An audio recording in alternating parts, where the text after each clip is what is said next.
आणि धुळे शहराच्या अनेक विकास कामांनी केंद्रीय संरक्षण राज्यमंत्री आदरणीय बाबासाहेब डॉक्टर सुभाषजी भामरे या सर्वच मान्यवरांचे या ठिकाणी आगमन झालेलं आहे। या सर्व मान्यवरांचं मी मनपूर्वक स्वागत करतो। इथं कनेक्टिव्हिटी वाढवण्यासाठी धुळे जिल्हा हा एकमेव जिल्हा आहे। तिथपर्यंत मला नागरिकच नागरिक दिसतायत। अशा मोठ्या संख्येने या ठिकाणी उपस्थित असलेल्या माझ्या लाडक्या बहिणी आणि तितक्याच लाडक्या भावांनो,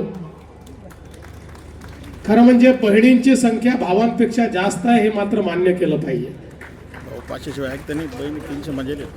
एकदा आपल्या समोर ज्यावेळेस मी उपस्थित आहे यावेळी तर तुम्ही कमालच केली। सुरुवातीला चौकार मारला, 4 नगरसेवक बिनविरोध धुळ्यामध्ये तुम्ही निवडून आणले। आता आपले नगरसेवक बिनविरोध आले तर काही लोकांना मिर्ची लागते। अब तुमको मिर्ची लगी तो मैं क्या करूं? अरे या ठिकाणी देशाच्या लोकसभेमध्ये 35 खासदार बिनविरोध आले आहेत। 35 खासदार आणि त्यापैकी 33 खासदार काँग्रेसच्या काळात आले आहेत। जर खासदार त्या ठिकाणी बिनविरोध आले तर लोकशाही जिवंत। आणि धुळेकरांनी आमचे 4 नगरसेवक हे बिनविरोध दिले तर लोकशाहीचा खून झाला असं म्हणणाऱ्यांचं डोकं हे कुठे आहे हे सांगण्याची आवश्यकता नाहीये। धुळेकरांनो, तुमचे प्रेम आम्ही स्वीकारतो आणि तुम्हाला धन्यवाद देतो। आणि आपल्या धुळ्यामध्ये ईव्ही बसेसची सुरुवात आपण करतो। मोहाडीला ट्रक टर्मिनसचं काम आपण करतो। महिलांसाठी या ठिकाणी मार्केटचं काम होत आहे। जुन्या मार्केटमध्ये देखील त्या ठिकाणी मोठ्या प्रमाणात काम चाललेलं आहे। भाजी मंडईचं काम चाललंय। 25,000 लोकांना त्याचा फायदा होणार आहे। एकविरा देवी मंदिर परिसरात घाट निर्माण करणं चाललेलं आहे। 15 कोटी रुपये त्याला दिले आहेत। निविदा प्रक्रिया त्याची प्रगती पथावर आहे। कचऱ्याचं काम या ठिकाणी चाललेलं आहे। मोदीजींनी सांगितलं आता प्रत्येक शहरामध्ये जो कचरा आहे त्या कचऱ्याचं डंपिंग बंद करायचं आहे। कचऱ्याची विल्हेवाट ही आपल्याला सायंटिफिक पद्धतीनं लावायची आहे। पूर्वी कचरा आपल्यावर बर्डन, विमानतळावरनं विमानं उडाली पाहिजेत या दृष्टीनं पुढच्या टप्प्यामध्ये आपण काम हातात घेणार आहोत। कारण आजच्या तारखेला उद्योग तिथेच येतो जिथे एअरपोर्ट असतो। एअरपोर्ट आणि उद्योगाचा आता थेट नाता आहे आणि म्हणून या विमानतळाचं विस्तारीकरण करून या ठिकाणी आपण चांगल्या पद्धतीची त्या ठिकाणी व्यवस्था उभं करण्याचं काम आपण करणार आहोत। आणि म्हणून बंधू भगिनींनो, ही धुळ्याची जनता महानगरपालिकेचा कारभार पुन्हा भाजपच्या हाती देणार आहे। पहिलं काम करा, प्रत्येक झोपडपट्टीवाल्याला, प्रत्येक अतिक्रमण धारकाला त्यांच्या जमिनीचा मालकी हक्काचा पट्टा आणि PR कार्ड द्या। आणि हे काम पूर्ण झाल्याबरोबर मग मला सांगा तुमच्याकडे किती बेघर आहेत, किती लोक कच्च्या घरात राहतात, त्या प्रत्येकाला पक्क घर हे मोदीजींच्या योजनेतनं आम्ही देऊ। ते पैसे तुमच्या महानगरपालिकेला आम्ही देण्याचं काम करू। आज आपण पाहतोय या ठिकाणी मोठ्या प्रमाणात वस्त्या वाढल्यामुळे आपलं गटारीचं पाणी हे त्या ठिकाणी नाल्यातनं वाहतं। वास आणि मच्छर त्या ठिकाणी तयार होतात। तेच पाणी आमच्या विहिरीत जातं, आमच्या नदीत जातं, आमच्या नाल्यात जातं, आमच्या तलावांमध्ये जातं। आमचे पाण्याचे स्रोत हे त्या ठिकाणी पूर्णपणे खराब होतात। आणि म्हणून मोदीजींच्या माध्यमातनं, अमृत सारख्या योजनेच्या माध्यमातनं भुयारी गटाराची योजना आपल्याकडे सुरू झाली। आज आपण बघा अनेक भागांमध्ये पुराचं पाणी शिरतं, त्या ठिकाणी पुराच्या पाण्यापासून संरक्षण करण्याकरता आपण एक प्रस्ताव तयार केलाय, त्यालाही आपण मान्यता देणार आहोत। आणि जे नवीन भाग धुळ्यामध्ये समाविष्ट केला आहे त्या नवीन भागामध्ये देखील मोठ्या प्रमाणात विकासाची कामं करण्याचा प्रयत्न आपला आहे। आपण बघा, बाबांनी सांगितलं या ठिकाणी खऱ्या अर्थानं 6 राष्ट्रीय महामार्ग आपण तयार केले। मोदीजींच्या नेतृत्वात 6 राष्ट्रीय महामार्गामुळे धुळे आता महत्वाचं शहर झालंय. हे ट्रान्सशिपमेंटचं हब झालंय, हे लॉजिस्टिकचं हब झालंय. आता DMICचा दुसरा टप्पा, पहिल्या टप्प्यामध्ये आम्ही छत्रपती संभाजीनगरला ऑरिक सिटी तयार केली. आपल्यापैकी कोणी जाऊन बघा, तिथे 1 इंच जागा शिल्लक नाही. आता महाराष्ट्राचं EV कॅपिटल संभाजीनगरची ऑरिक सिटी झाली. आता दुसऱ्या टप्प्यामध्ये या ठिकाणी दिल्ली मुंबई कॉरिडॉर मध्ये धुळ्याचा नंबर आम्ही लावलेला आहे. आता धुळ्यामध्ये उद्योग आणून या ठिकाणी धुळेकरांच्या हाताला काम आम्ही देणार आहोत. त्याची सुरुवात झाली आहे.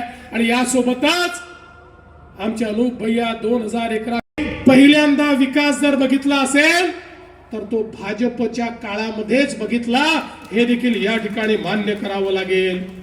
आणि लवकरच 2 वर्षांनी ही महानगरपालिका रौप्य महोत्सव साजरा करणार आहे. या रौप्य महोत्सवी वर्षामध्ये पुन्हा एकदा भाजपच्या नेतृत्वामध्ये या महानगरपालिकेला विकासाकडे नेण्याचा संकल्प करण्याकरता मी या ठिकाणी आपल्यामध्ये हजर झालो आहे. बंधू भगिनींनो, खऱ्या अर्थानं आपण जर बघितलं तर मागच्या काळामध्ये बाबांनी देखील सांगितलं की आमच्या या नेत्यांच्या पाठपुराव्यामुळे 170 कोटी रुपये अक्कलपाड्याच्या योजनेला आपण दिले. या धुळ्यामध्ये दर 10 दिवसांनी पाणी येत होतं. त्या ठिकाणी 170 कोटी रुपयाची योजना आपण पूर्ण केली. आज धुळ्याला चांगल्या पद्धतीनं पाणी मिळत आहे. पण आमचं स्वप्न एवढंच नाहीये. आमचं स्वप्न हे या ठिकाणी धुळ्यातल्या प्रत्येक घरामध्ये प्रत्येक दिवशी माझी माता भगिनी आपला नळ उघडेल तर पिण्याचं स्वच्छ पाणी आलंच पाहिजे, हे आमचं स्वप्न आहे. आणि म्हणून धुळे असेल, धुळ्याच्या विस्तारित 11 गावांचा भाग असेल, त्याही ठिकाणी 143 कोटी रुपयाची पाणी पुरवठ्याची योजना ही आपण सुरू केली. त्याचंही 70% काम झालंय. हिम्मत जर कोणामध्ये असेल तर ती मोदीजींच्या नेतृत्वात भारतीय जनता पार्टीमध्ये आहे, हे आपण ठिकठिकाणी दाखवून दिलेलं आहे. आज एवढ्या मोठ्या प्रमाणात माझ्या लाडक्या बहिणी देखील या ठिकाणी उपस्थित आहे. जेव्हा एवढा मोठा विजय आम्हाला मिळाला आणि महाराष्ट्रामध्ये 137 जागा एकट्या भाजपला आल्या, काही लोक म्हणायला लागले आता भाजपवाल्यांना एवढ्या जागा मिळाल्या, यांना कोणाची आवश्यकता नाही. हे आता सगळ्यात पहिलं काम काय करतील तर लाडकी बहीण योजना बंद करतील. 1 वर्षापेक्षा जास्त झालं, लाडकी बहीण योजना बंद झाली नाही. आणि माझ्या बहिणींनो, जोपर्यंत तुमचा देवाभाऊ मुख्यमंत्री आहे, लाडकी बहीण योजना कोणीच बंद करू शकत नाही. पण जयकुमार भाऊ, अनुप भैया, केवळ आता माझ्या लाडक्या बहिणींना लाडकी बहीण ठेवण्यात मला इंटरेस्ट नाही. आता मोदीजींनी सांगितलंय लाडक्या बहिणींना लखपती दीदी करायचं आहे. महाराष्ट्रामध्ये 50 लाख लाडक्या बहिणी लखपती दीदी झाल्या. आता पुढच्या 4 महिन्यामध्ये अजून 50 लाख होणार. 1 कोटी बहिणी मी या ठिकाणी लखपती दीदी करतोय. हा आकडा थांबणार नाहीये. पण मी आम्हालाही विजयी करा, हे गिरीश भाऊंना मी सांगितलंय. फक्त पत्रकारांच्या सोयीकरता सांगतो, गिरीश भाऊ फक्त राजकारणातले आकडे काढतात, दुसरे कुठलेही आकडे ते काढत नाहीत. आज खरं म्हणजे पत्रकार दिवस देखील आहे, त्यामुळे आमच्या सर्व पत्रकार बंधूंना देखील मी या ठिकाणी मनापासून शुभेच्छा देतो. खरं म्हणजे व्यासपीठाच्या समोर उजव्या बाजूला आपलं ग्रामदैवत कुलस्वामिनी आई एकविरा माता आहे. व्यासपीठाच्या मागे महाकाली माता आणि महाबली पंचमुखी हनुमान आहे. आणि त्यांच्या या पावन सानिध्यामध्ये आज ही सभा आपली होते. मला आठवतं याच ठिकाणी 2017 साली आपण सभा घेतली होती आणि त्यावेळी या महानगरपालिकेमध्ये भारतीय जनता पक्षाला निवडून द्या असं मी आव्हान केलं होतं आणि काही आश्वासनं देखील दिली होती. आणि ज्यावेळी हे आव्हान मी केलं त्याला प्रतिसाद देत आमच्या गिरीश भाऊंच्या, जयकुमार भाऊंच्या, बाबा भामरेंच्या नेतृत्वात या महानगरपालिकेमध्ये पूर्ण बहुमत हे धुळेकरांनी भारतीय जनता पक्षाला दिलं. आणि ज्याप्रमाणे तुम्ही तुमचा शब्द ठेवला, जी आश्वासनं या मंचावरनं मी दिली होती ती सगळी आश्वासनं पूर्ण करण्याचं काम देखील या ठिकाणी मी केलं. महापौर बसल्यानंतर येईल त्यावेळी तुम्हाला प्रश्न विचारणार पालकमंत्री महोदय, आमदार महोदय आणि महापौरांना की माझ्या धुळ्यातल्या किती लाडक्या बहिणींना तुम्ही लखपती दिदी या ठिकाणी केलं. आता या धुळ्यामध्ये आपली महानगरपालिका आल्यानंतर या दोन्ही बाजूला बसलेल्या होणाऱ्या नगरसेवकांना सांगतो, तुम्हाला मी या ठिकाणी ही टास्क देऊन जातोय, तुमच्यावर जबाबदारी टाकून जातोय. माझ्या लाडक्या बहिणींना पुढच्या काळामध्ये या ठिकाणी लखपती दीदी हे बनवण्याची जबाबदारी तुमच्यावर टाकून या ठिकाणी जातोय. आणि म्हणून बंधू भगिनींनो, आम्हाला धुळ्याच्या महानगरपालिकेवर भारतीय जनता पक्षाचा झेंडा हा केवळ कोणीतरी महापौर बनवायचा आहे म्हणून नाही लावायचा. आम्हाला धुळे शहर बदलायचं आहे. या धुळे शहराला एक आधुनिक शहर म्हणून या ठिकाणी स्थापित करायचं आहे.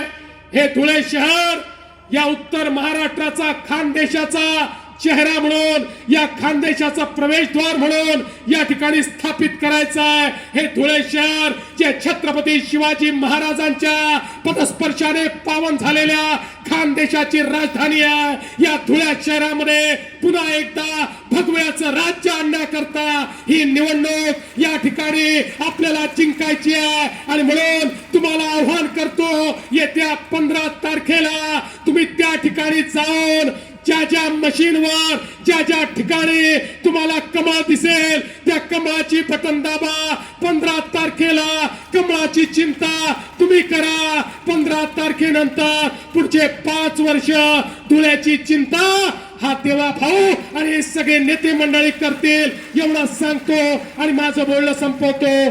धन्यवाद. जय हिंद, जय महाराष्ट्र.